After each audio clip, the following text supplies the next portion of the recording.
That bike right there, that bicycle, it's evolved over the years. Has seal bearing hubs, decent rims. When I first got it, I bought this thing in like 78. Yeah, it's what I used to use when I was training for the motocross, and of course it's gone through several evolutions. I've wore out whole bunches of tire rims, breaking them and things like that, so the components that are on this bicycle are nothing close to what it came with. I believe that's what it came with originally. Sun Tours, whatever they are, I'm not even sure what they are anymore, and pretty much evolved all the crankset and everything else to Shimano and other components.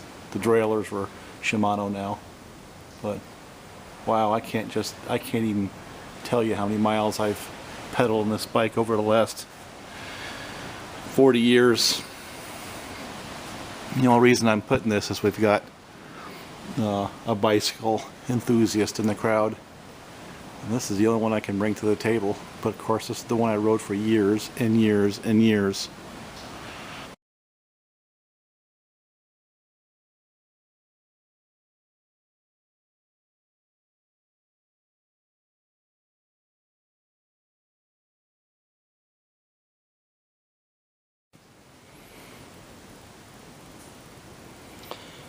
Yeah, the project saw list is growing. There's a 562 in there and a 2166 in there that's got to be built. There's a 630 over here somewhere. There's a 350 in there. Underneath there's a 372. All projects. But today, going to tear this apart and see if we can salvage it, get it to a running saw. And it's a 2083. In my last video, Bob pretty much gave an overview of the history of the thing. It's got some stuff I'm just not going to be able to fix, but if I can get it running, the guy who it belongs to will be happy. And this is a 2077 top end, so it's a 52 millimeter top end where this is a 54. Yeah, I know, I can jury rig a 54 millimeter piston from a different saw, possibly.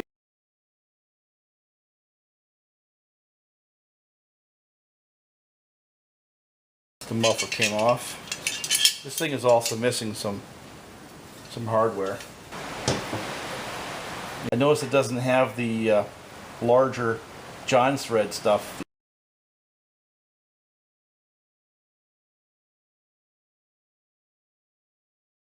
Basically all I did was I pulled off the bar. One of the first things I found was he obviously wasn't tensioning the chain because there's no chain tensioning screw. But it looks to me like I can probably blend one from a Husqvarna, so I'm not particularly worried about it.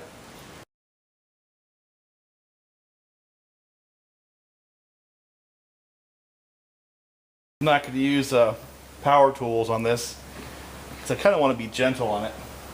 I've never seen one of these before. I can see it's got anti-vibe here.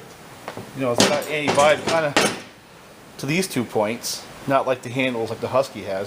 And it looks to me like this is sort of like the Jonsereds where you have a set screw in the handle out there and right here. So we are about to find out. You never know what you're going to get. You never know what it's going to be until you get inside them. Oh, I see. It's just got a little nut on this side. Kind of like Jonsered handles.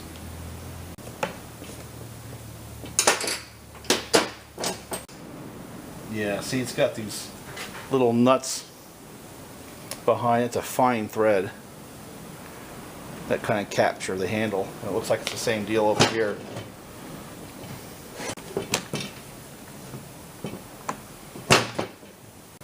An externally pulsed carburetor.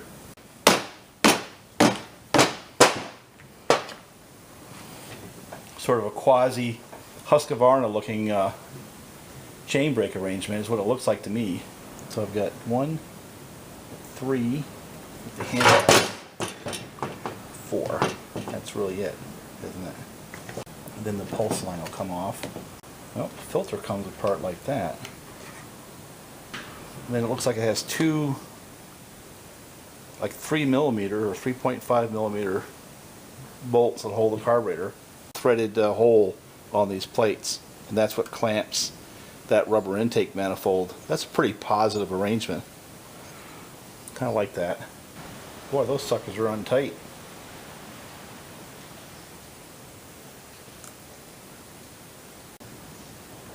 It's got a throttle rod or a wire like so many other saws do.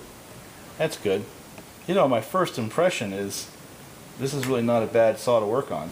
Let me pull the side cover off before I detach that switch and see if there's a way of taking the wires apart underneath this cover, because there's no easy way in there. They're pretty much hardwired to the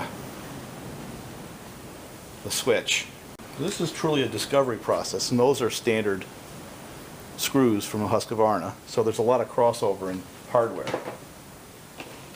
Guess I'm not really surprised, but it's an observation. Yeah, look at that. I can probably detach this easier from here and then leave it with the handle.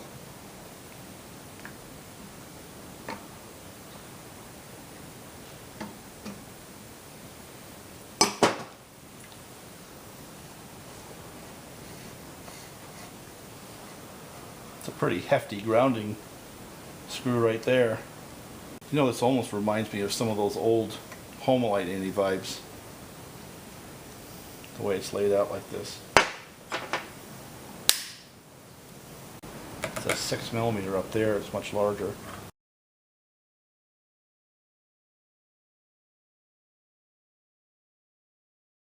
I think this ring has to come out. I'm thinking that ring is what keeps it from collapsing, right there. So you got to pull that ring out, because that keeps this from collapsing and going back through the hole.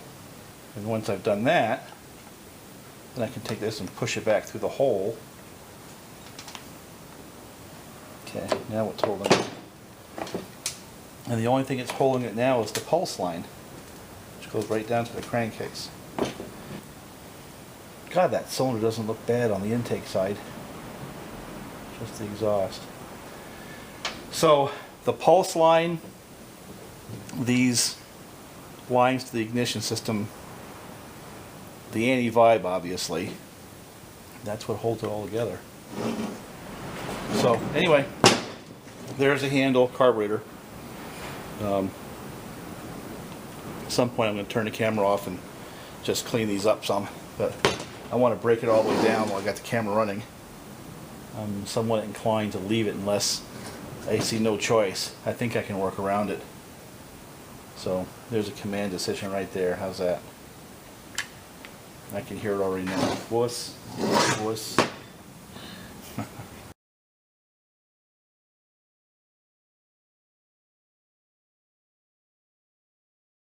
Interesting, this whole concept here, where it draws air from the flywheel area. That's definitely a Jonsered influence. Of course, now all the Huskies are that way, but Jonsered was the first. I believe that's the feature that they used to call turbo, that somehow pressurizing the airbox with that very low pressure fan might somehow get a little more power. I think its greater value though is getting cleaner air. Up the top, everything goes up the side. No, maybe not. Yeah, just got to corkscrew it out.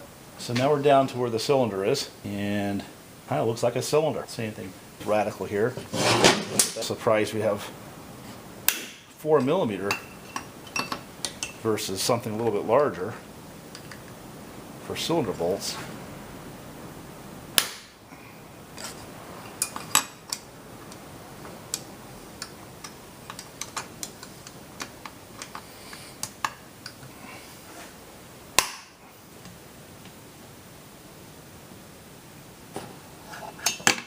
And there it is. I have a feeling this saw could be made to run. Yeah, I'm afraid that cylinder is toast. Yeah.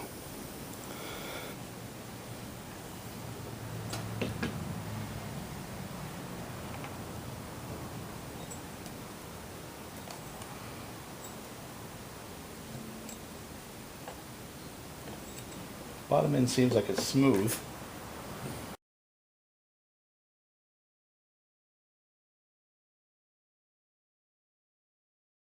Progressing on that 2083, well, it'll be a 2077 when I'm done. Pretty much cleaned up a lot of the parts. Cleaned up the bottom end here and broke the glaze on that cylinder before I put it into the cleaner. And gonna put a carb kit in the carburetor, and once we get all this stuff cleaned up, I'm gonna start putting that back together. I'm gonna try putting on an 1194 build because I don't have a gasket. Anytime you want to do my Farmer Jones 1194 build without a base gasket, you gotta check the squish first. So of course I'm gonna do that and see if we can put it back together and make this old saw run. That's the game. Use this thing again to clean up some of the other parts on that saw. My wife's gonna kill me when she sees her plastic tea pitcher used for cleaning chainsaw parts. I swapped out the piston. I forgot to put the camera on. This is the one that came out of here. So, putting a whole different top end on it. This is the 3-bond 1194. Kind of running low on this stuff.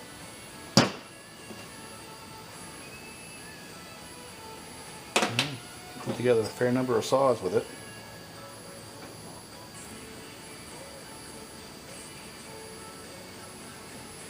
Kind of put a thin layer of the stuff on the cylinder. I put it on both sides.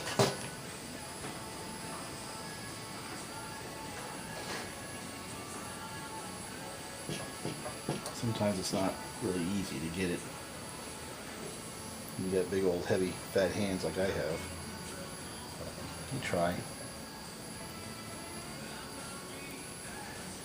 I kind of let it sit for just a couple of minutes before I start struggling to get the cylinder on it.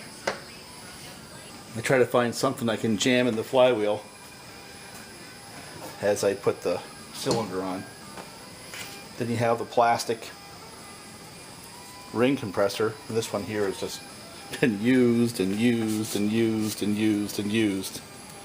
Believe it or not, it's eventually going to wear out. Once I've got that ring pressed, I want to set that cylinder right on top.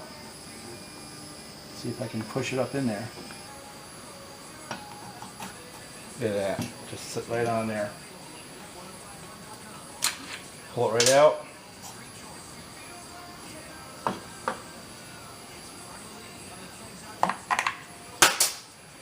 Ready to put the cylinder bolts right on. That makes it tough to drop them down from the top, so I usually take the saw and tip it on its side. Then set those screws in for the first time. And of course you don't tighten them, you just bring them down to where they touch the aluminum before you actually put any torque on them. I don't even, just off the aluminum.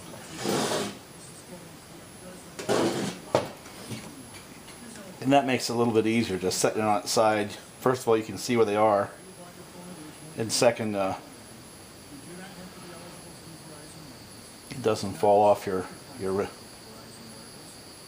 screw doesn't fall off the wrench.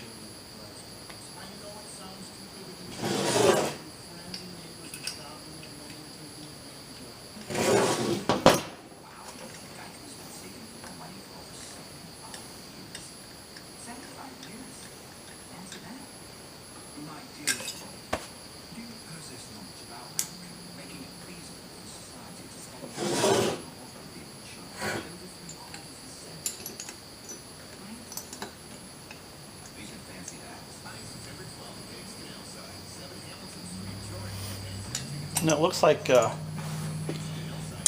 whoever worked on the saw before put a new clutch on it. That's a pretty new looking part. So anyway, once I've got the screws in, then you kind of go a cross pattern to bring them down. First I bring them down to where they just touch. I know it could be kind of a pain in the neck. They're way down inside. Just what I do.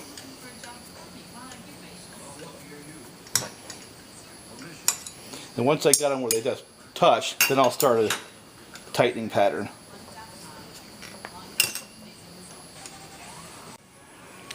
I'm going to do a bit of an aside.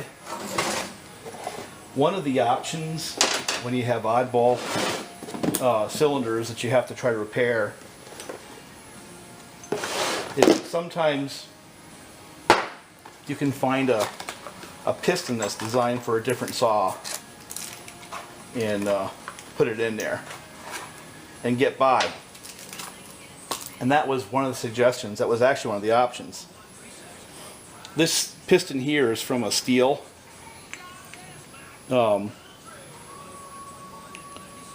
This one here is a little smaller in diameter, but it's really just a go through a concept.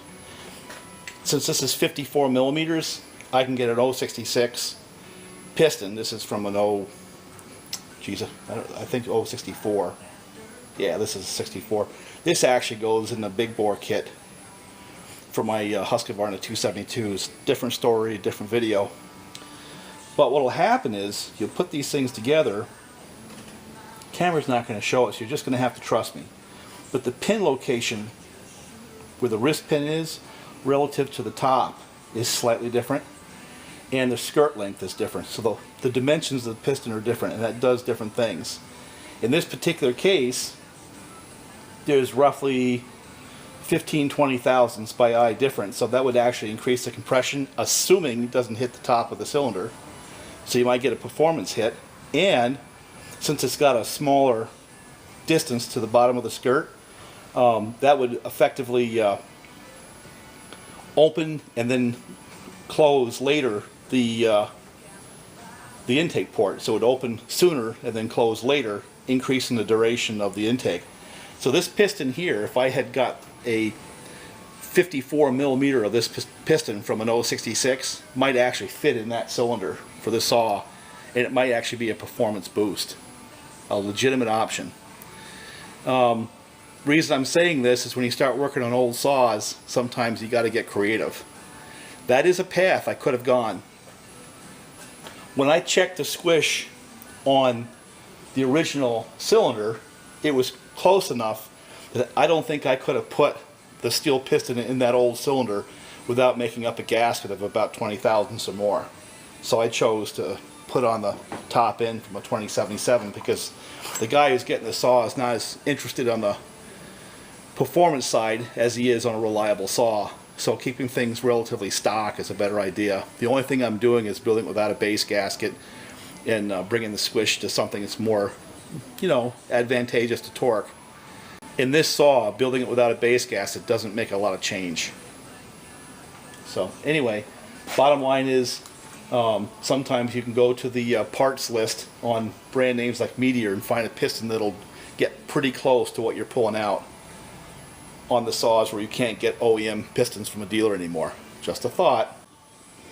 Tempted to degree this saw, set the degree wheel, but I'm probably never going to see it again. But I found this little detail here. I think it's really clever. See how they have that piece of stamped metal there that sort of randomly flops around, but it makes it harder for the circlip to come off. It has to be at the right location, and the chances that it happening are pretty slim. So, interesting engineering solution. Not really sure how much of a problem having those pop off is, but I just think that's a cute, just an interesting solution to a potential problem. And also notice that this is another one of those internal clutch, external sprocket type saws, like the 372s and the steels, the steel 044, 046 series. I happen to like them better that way, but that's just me. That sprocket is whooped. I wonder if I'll just give him one. Yeah, maybe I will. It's a 7-tooth 3/8 sprocket. I think I'll just slip one on there. He won't know.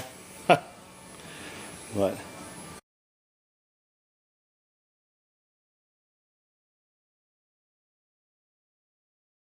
when I check squish, I use this type of solder.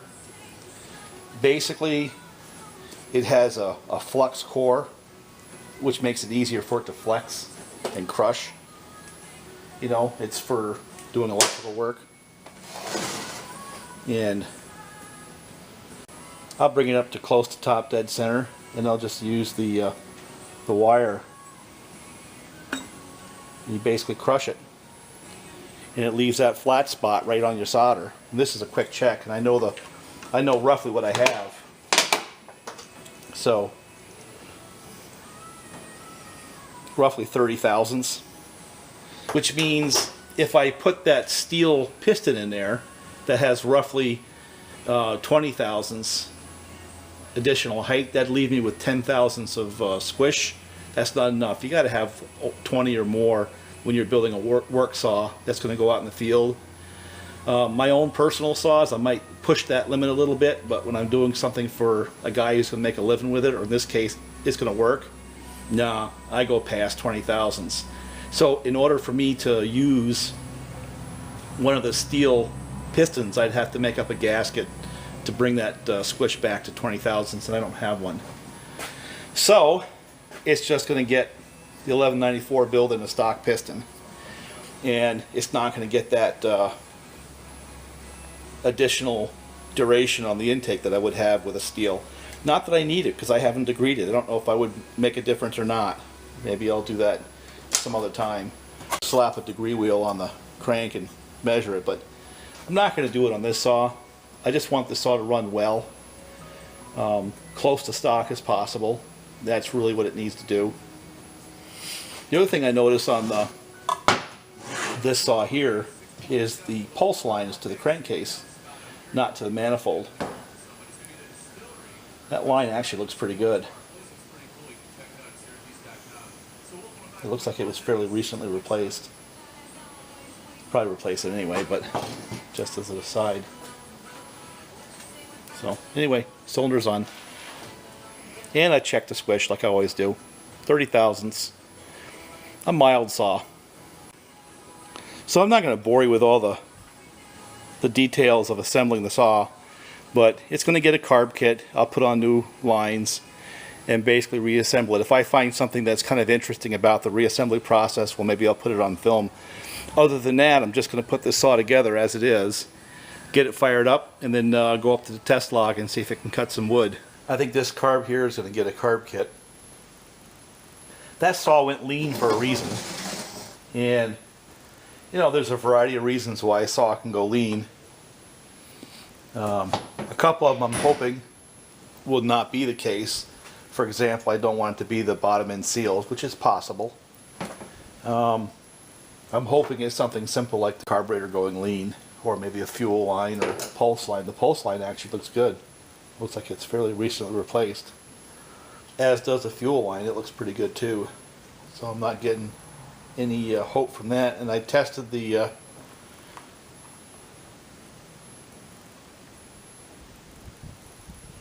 breather for the fuel tank, and it seems to be working too. So I don't know why.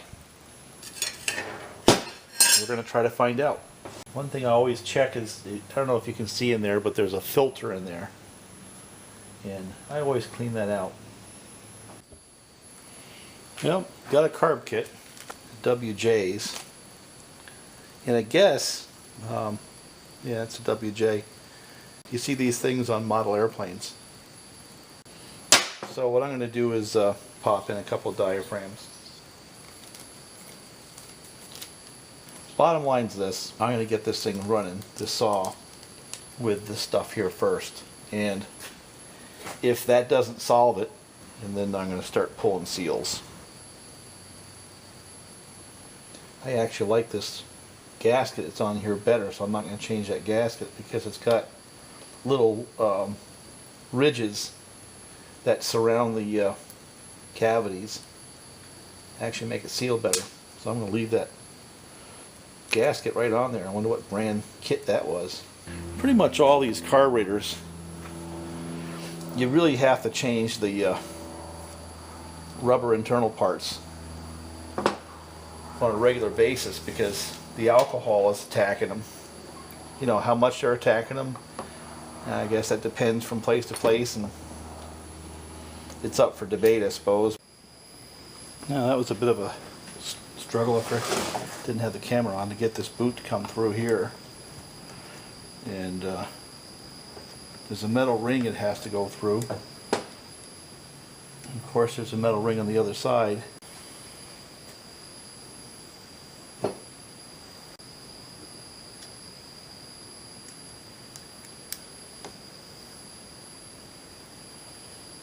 Kind of a clever arrangement for a throttle. I think the hardest part about this operation is going to be getting those mounting screws to actually engage on the other side of this.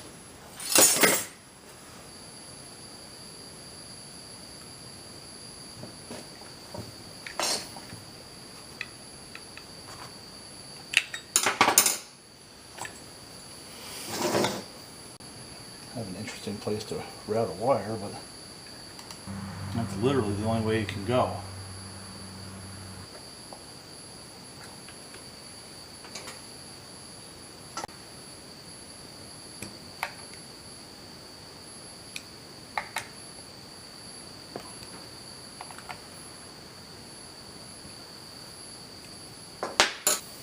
Now the hard part.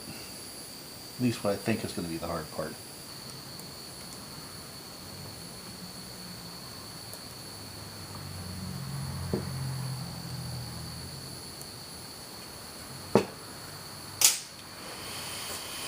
Wow. I'm tempted to call that good.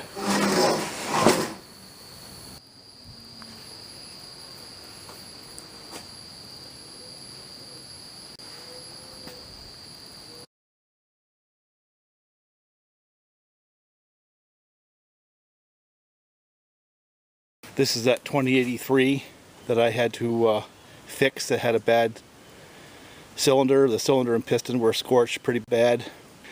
I found a top end from a Shock and Turf and Timber. Thank God for people like that. And was able to put this saw back together. It still has some issues. It's not going to be, you know, 100% complete in the sense that there's some broken parts like this down here. I think what I'm going to do is epoxy that eventually and then wrap it with fiberglass, because there's no way I'll ever find another part like that. Just not happening. Other details, but I just want to see if the top end and the carburetor kit and all that can make this run. This is cold. I have no idea how this is going to go.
runs. I'm not going to say it runs good, but it runs. It looks like I have to do a little bit of tweaking on the low side of that carburetor to make it start easier. So anyway, I think that's good enough to close off the video. Another chicken soup saw right here.